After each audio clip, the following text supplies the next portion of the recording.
This is Jeff Timberell, Director of the Southwest Florida Real Estate Investment Association.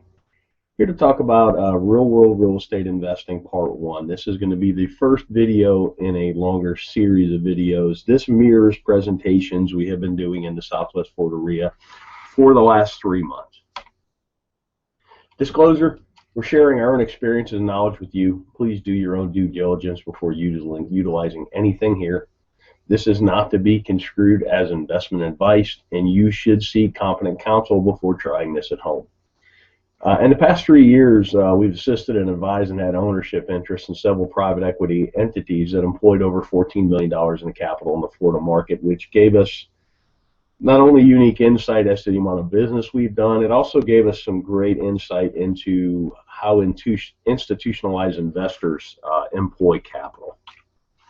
Number one key to being successful is to understand what you're there to do. In my opinion, this is the most important thing. There's so many people running around the world. There's a lot of people wanting to run around and try and do real estate investing. They take courses, they read books, they go to meetings, but they really don't know what they're there to do. They really haven't spent that critical time understanding what you're here to do, what's your mission, what's your goals. I mean, without having any goals, it's hard to achieve any goals, if that makes any sense.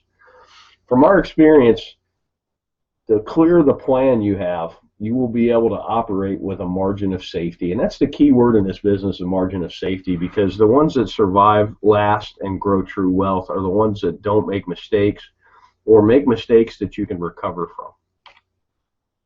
Investing in real estate. Investment is the purchase of an asset or an item with the hope that it will generate income or appreciate in the future and be sold at a higher price. Keyword, the future for investing.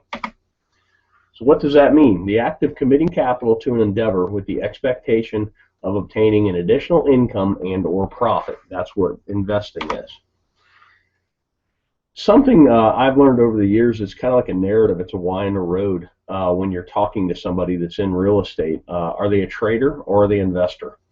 Investors buy and hold. They get a return from the assets they own. Traders wholesale. Traders fix and flip. Nothing wrong with it. I do it. I've done it in the past. I'm trying to do it again today. I'm doing a marketing campaign as we speak, looking for contracts to wholesale. With that said, it's two different narratives and even two different valuation processes, investor versus trader. You need to recognize the difference between the two. Basic questions for an investor. How much capital are you employing? What's your desired rate of return? When are you going to need this capital back? And then what's your risk tolerance?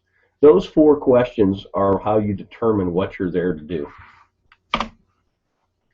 Then we'll talk about capital. There's an opportunity cost of capital, and particularly when you're raising capital, which I've been part of some private equity raises, you really need to understand what other opportunities are out there for investors, because generally why would you buy a piece of real estate that pays you 2% a year with all the headaches associated with that, when you can, if you could at the same time own a CD at 5 with none of the headaches. Give you a chart on 10-year T-bills, talk about opportunity cost. You can really see the recession, the Lehman Brothers crash really killed yields, but it's killed yields no matter what. I mean, pretty much at the time I'm talking about this, yields for a 10-year T-bill are bouncing between 2.6 and 2.8%. That's a terrible yield, particularly with the amount of money they're printing. Then you go back 10 years, and this is why investment real estate has become so popular, because it's one of the few places you can get a yield. Here's CD rates from 1984 on, and if you notice, about early 2000s, everybody got excited about real estate, and that's because the CD rates of return just continued to go down. So right now, my God, on a 1-year CD, you're getting not even 1%. That makes real estate attractive, and that's something to watch as well. As CD rates and other rates on financial instruments go up, real estate may not appear as sexy, particularly to an investor who bought in the valley and bought right and has quite a bit of gain on the table. So opportunity costs in the real world. We already kind of talked about this. Most investors we know are looking for at least 6% a year. I know guys that are even looking for 15%, and that's a cash on cash, not an internal rate of return. That would be a whole nother video that could be a whole day's worth, understanding the difference between the two. But what here I'm talking about is a yearly cash on cash return. And you got to be mindful of unrealistic expectations. I've seen people that have pitched 30% returns, and I've seen investors that are looking for 30% returns. And it's really hard to do. There's a lot of randomness and a lot of happenstance, and you're going to lose a lot more than you're going to win when you're dialing up those kind of deals. Unrealistic returns can lead to bad decision making because you seem to be chasing the golden goose instead of chasing a stable investment that pays you to own it.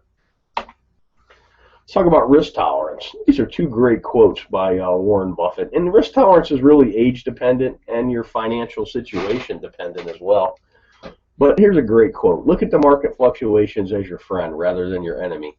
Profit from folly rather than participate in it. And that's most real estate investors. You're supposed to be a contrarian. I kind of put the world in, you're either a salmon or you're a lemming. You're either running with the crowd or you're running against the crowd.